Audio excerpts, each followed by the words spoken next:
नमस्कार दोस्तों, मैं हूँ छाया और आपकी अपनी बोलती किताबें में मैं आज आपके लिए लेकर आई हूँ एक बेहद ही मज़ेदार और गुदगुदाने वाली कहानी, कविता का कमाल। यह कहानी है मदन नाम के एक ऐसे मस्त मौला लड़के की जिसे कविता का क भी नहीं आता था। लेकिन जब वो 100 असरफियों के लालच में राज दरबार पहुंचा तो उसने कुछ ऐसा सुनाया जिससे पूरे महल में तहलका मच गया। तो चलिए बिना देरी के जानते हैं कि आखिर मदन ने ऐसा क्या कहा और कैसे हुआ ये कविता का कमाल। बहुत पुरानी बात है। मदन नाम का एक लड़का अपनी विधवा माँ के साथ गांव में रहता था। माँ बेटा बहुत गरीब थे और उनके पास कमाई का कोई साधन नहीं था। फिर भी मदन दिन भर खेल कूद में ही समय बिता देता था। तंग आकर एक दिन उसकी माँ ने कहा, अब मैं तुझे बिठाकर खिला नहीं सकती, जा जा कुछ पैसे कमा ला। मदन घर से निकल पड़ा। वह गहरी सोच में डूबा था कि क्या करे, कैसे कमाए पैसे।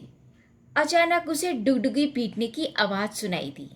सुनो सुनो सुनो, राज दरबार में कवि सम्मेलन हो रहा है। सबसे अच्छी कविता सुनाने वाले को 100 असरफियां इनाम में मिलेंगी।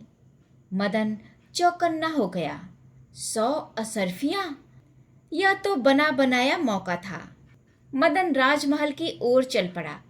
चलते चलते वह सोच रहा था कि उसने कभी कविता तो रची नहीं थी, क्या सुनाएगा वहां पहुंचकर। लेकिन वह मस्त स्वभाव का था, इसीलिए अपनी गर्दन झटकते हुए उसने सोचा कि रास्ते में कुछ न कुछ सूझ ही जाएगा। थोड़ी दूर पहुंचा तो एक कुत्ता दिखाई दिया। कुत्ता पंजों से जमीन खोदने में लगा था। मदन ने सोचा कि क्यों न अपनी कविता शुरू की जाए। बोला, खुदर खुदर का खोदत है। यह पंक्ति उसे इतनी पसंद आई कि उसे दोहराते हुए चला गया। वह एक तालाब के पास जा पहुंचा। वहां एक भैंस पानी पी रही थी। मदन बोल पड़ा, सुरूर सुरूर का पीवत है। मुस्कुराते हुए वह आगे बढ़ा। इतने में एक पेड़ की डाल पर चिड़िया बैठी दिखाई पड़ी। वह पत्तियों के बीच सिर निकालकर इधर उधर ताक झांक कर रही थी। देखते ही मदन के मुंह से निकल पड़ा, ताक झांक का खोजत है। तीनों पंक्तियों को रटते रटते वह चलता गया। रटते रटते उसे अपने आप एक और पंक्ति सूझ गई। हम जानत हैं का ढूंढत है। अब तो सचमुच उसके मन में लड्डू फूटने लगे। कितने आराम से वह कविता रचता चला जा रहा था। तभी सर्र की आवाज सुनाई पड़ी। मदन ने चौंक कर देखा कि एक सांप रेंगता जा रहा था। तुरंत ही उसने आगे की पंक्तियां भी तैयार कर ली।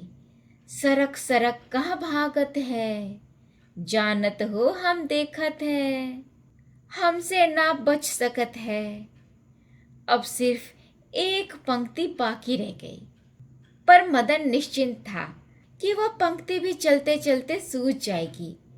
राजधानी पहुंचा तो राजमहल का रास्ता ढूंढने की समस्या खड़ी हुई। पास में खड़े एक आदमी से मदन ने पूछा, भैया, आपको राजमहल का रास्ता मालूम है? क्यों नहीं, मुझे नहीं तो और किसे मालूम होगा, उस आदमी ने उत्तर दिया। मदन ने सोचा कि जरूर यह राजमहल का ही कोई कर्मचारी होगा। उसने पूछा, आप कौन है साहब? उत्तर मिला, धन्नू सा भाई धन्नू सा। मदन के दिमाग में एकाएक बिजली कौंधी। धन्नू सा भाई धन्नू सा, क्या बढ़िया शब्द थे। उसने इन्हीं शब्दों को अपनी कविता की अंतिम पंक्ति बना डाली। वह खुशी खुशी राजमहल पहुंचा। अंदर घुसने से पहले उसने अपनी कविता फिर दोहराई। खुदुर खुदुर का खोदत है, सुरूर सुरूर का पीवत है, ताक झांक का खोजत है, हम जानत हैं का ढूंढत है, सरक सरक कहाँ भागत है, जानत हो हम देखत हैं, हमसे ना बच सकत है, धन्नू सा भाई धन्नू सा। राजमहल में कवि सम्मेलन शुरू हो चुका था। एक एक करके कवि अपनी कविता सुना रहे थे।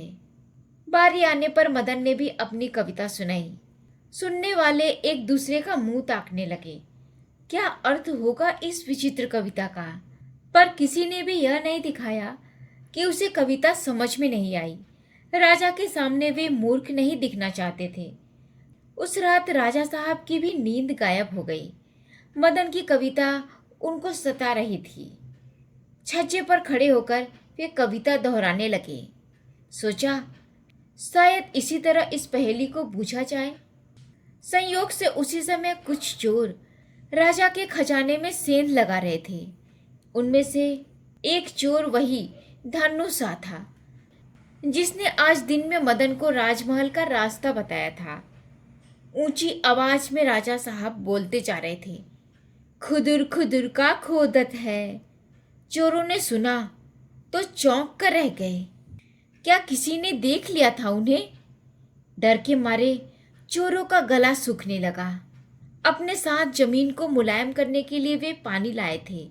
धनुषा ने उठकर एक आध घूंट निगल लिया। तभी राजा साहब बोले, सुरूर सुरूर का पीबत है। चोरों को काटो तो खून नहीं। सहमकर इधर उधर झांकने लगे कि कोई पकड़ने तो नहीं आ रहा है। राजा ने फिर कहा, ताक झांक का खोजत है, हम जानत का ढूंढत है। यह सुनकर चोरों ने सोचा कि किसी तरह जान बचाकर भागा जाए। वे दबे पांव बाहर सरकने लगे, पर राजा की आवाज आई, सरक सरक कहाँ भागत है, जानत हो हम देखत है, हमसे ना बच सकत है, धनुषा भाई धनुषा। धनुषा की सांस तो वहीं रुक गई। उसने सोचा, अब कोई चारा नहीं, बस राजा साहब से दया की भीख मांग सकता हूँ।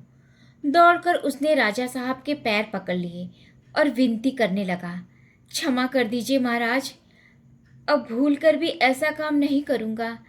वैसे हमने कुछ लिया ही नहीं, आपका खजाना सही सलामत है।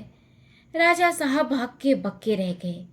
उन्होंने तुरंत सिपाहियों को बुलाकर छानबीन करवाई तो पता चला कि उनका खजाना लुटते लुटते बचा था। मदन को बुलवाया गया।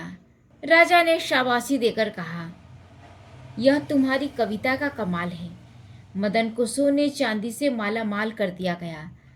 वह खुशी खुशी अपने गांव को लौट गया।